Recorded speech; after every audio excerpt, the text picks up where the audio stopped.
It's been a minute. What's good people? And welcome to episode 27 of It's Just Not Adding Up. Is he gay? Hey, I think you're gay. Well, he gay. I heard he was gay. I think he gay. Y'all think he gay? I'm OBO. And over the years, I've noticed gay is a scary word for a lot of people, which is wild because it's just gay. But don't worry, I've decided to be your gay coach. Everyone's talking about equality and love, but I don't know.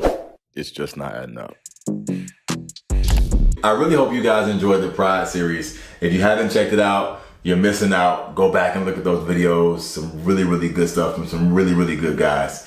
But let's jump in. Okay, let's start with the straights. First up, women. Why am I in it? And you could have did it. See how I get wrong because you never apologize. I think there's a lot of reasons why women sometimes seem overly invested in the sexual orientation of men. Number one, on the prowl for their good sis.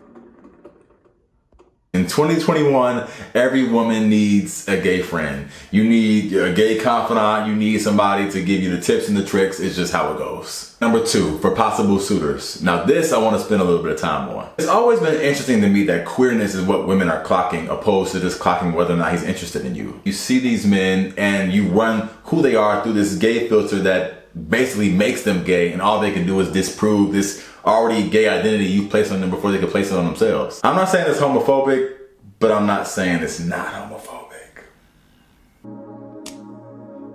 It's the journey. Women, well, the stigma usually follows black women. So black women are usually uncomfortable with the idea of queer men. If he's bisexual or someone who just doesn't identify as anything in the spectrum, just likes what he likes, you don't really know how to interact with that person. You don't know what to do. Now, we're not going to get into it all in this video because it's just a lot, and there's a lot of reasons why that is the case, but that just gives you a reason to come back.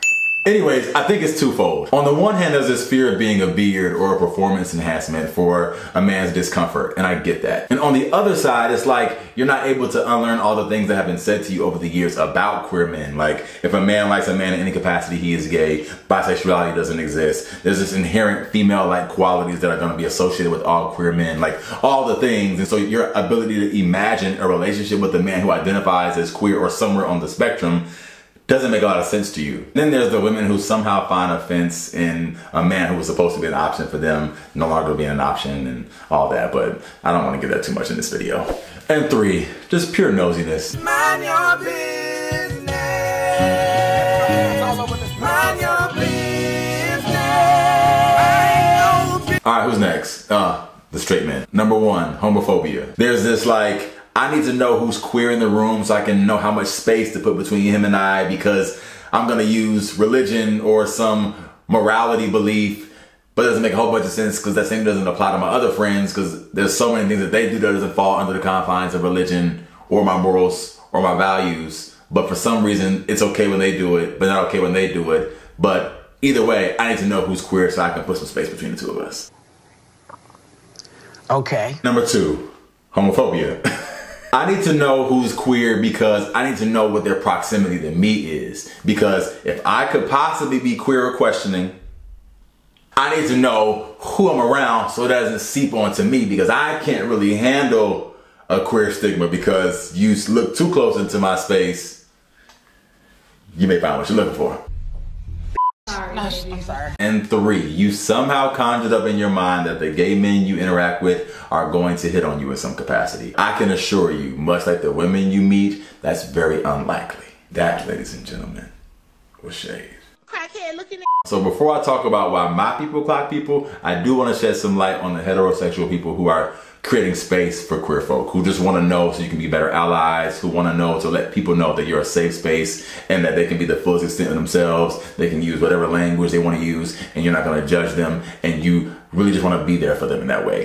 I like that. Okay, the gays. Number one, I think this is probably the biggest one. A lot of gay people question gay people because they're trying to see if they can be interested. Like, is he gay because I would like to see it.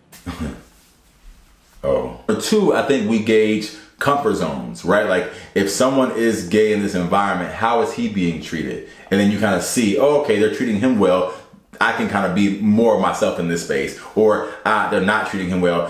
I now know if I'm gonna be my full self, what it may come with, or I'm gonna go ahead and rock because I don't wanna be in an environment where my kind isn't safe. Now, I'm not gonna ignore some of the judgment that happens. I think there is a space for company in your stigma. Meaning, I'm gay, he's gay, but they're receiving him as straight, and I'm getting bashed, I'm getting the brunt of what gay is.